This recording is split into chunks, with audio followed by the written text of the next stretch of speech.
Um, so I'm fighting them because I know that they're the only ones who drop fur. So I go ahead and chop, chop, chop. They are really easy to fight. They have that shout, which I'm not exactly sure what it does per se. And then there's this room that requires a key, of which I have no key. So either way, got the fur, got the guy, and I'm taking my naked butt back to base. Oh yeah, and then that's when I realize I have another dead guy to carry over. And that's when I realize I don't have enough beds, so I put them on the floor, create new beds, and then creating new beds, or at least 4 beds, upgraded the infirmary, or upgrades it to an infirmary. So there you go, another cool little tidbit of discovering recipes on your own, or at least with the rooms. Really, really cool. And then placing the coffer down because I finally got wood to do so. Just it's so relieving to finally just drop all the items.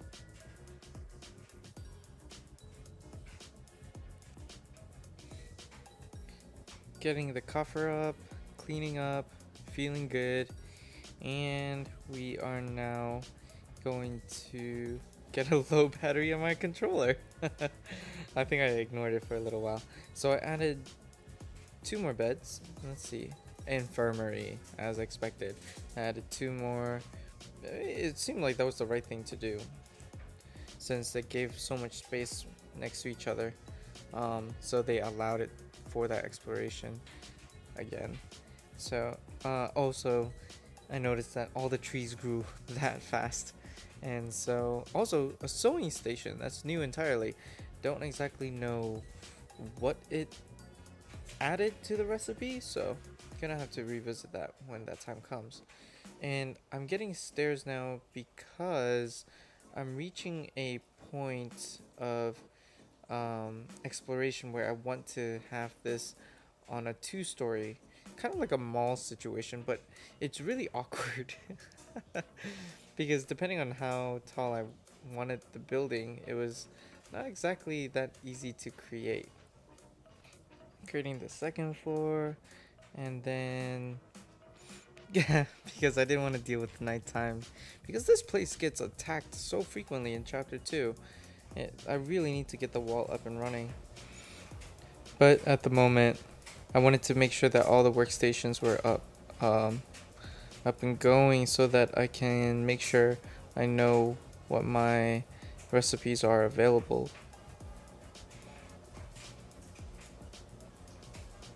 And there I learned how to put a block underneath myself, which proved to be a lot more useful when the time came. So if there's anything that I wish the second one would be able to improve, is the ability to um, detect the camera angles, because once you go indoors there's no real indication as to how to view your new area. It's just so rough, and I don't know, perhaps maybe just make the top layer transparent. That's how Sims does it, whereby if you're in a clearly a multi-layered area, right, the first floor will become visible as though it's a top-down clear roof area, like how we designed chapter 1 and all the rooms right now. No need for a roof. But then upon entering, it will look like that with a second layer, or at least where there's a clear floor to be where it cuts off, and you'll see through the building. So you can see exactly what you're looking at. Instead of having this awkward, very close up angle of a camera, which I understand why, but it's just not appealing to be this close. It's very jarring and uncomfortable to be this close all of a sudden. I mean, it's homey, and it makes it feel very um, small and just very, I guess, close and personal when it comes to that. Oh, so I got the flooring and walling here, and it just doesn't look nice. It looks like huts. So, like I said, there are no, I didn't put any roofs yet. So, without a roof, these things will look really weird. made some clothing for myself so that I won't look like a naked rag. Yeah, and my health was abysmal after having like 105 in armor. So the fact that I came into this new chapter thinking that I wouldn't have to worry about damage was the reason why I died so frequently, especially jumping off thinking I was immortal or still unable to take damage.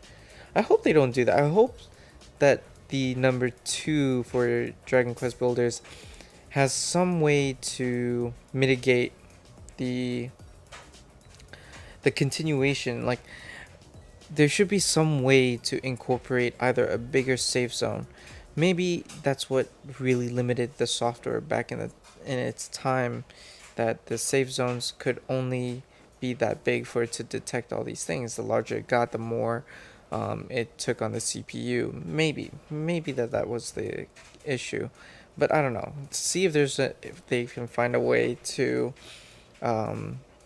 make it so that it's not as jarring. Like, you can work on one city with all these new people coming in and you get to help them out. That's exactly what I was hoping this game would be. But I'm not going to complain about what I currently have, but I'm hoping that they can streamline that kind of a content, because it's kind of disappointing once you leave a whole settlement that you worked on for such a long time. But we'll see, because I see these chapters now as more of a smaller arc, right? Each area is different, each person is different, each request is different, so we'll see how that goes. And there I finally got the fishing rod, and I think the first item to heal one of the people were sardines on a stick or something like that. So I go out and go right into open water and start fishing. This is a pretty boring part, but it's really well done how they did it. So as soon as you cast the line, you will wait for a little drop. And see there, sometimes you get more than just an item. You get a creature that spawns. So that was a metal slime. Not sure what it does, but I got the material. Got a lot of sardines in the process and boots to kick. A lot of broken branches, 3 boots already, and a crab. So I just go crazy chopping. And you can make cooked crab claw meat. And I tried fishing in a 1 block layer, maybe, because right now I'm missing a key ingredient, which is cod. And it seems difficult. So I know it should not be this difficult to get such a key component of an item. So I think the next step, or at least when I next play the playthrough, it will be to pick up or go back to the guy that gave me the fishing rod in the first place, or how to fish, and to go back, find out what that hint is, because that's the current anti-paralysis item that I need.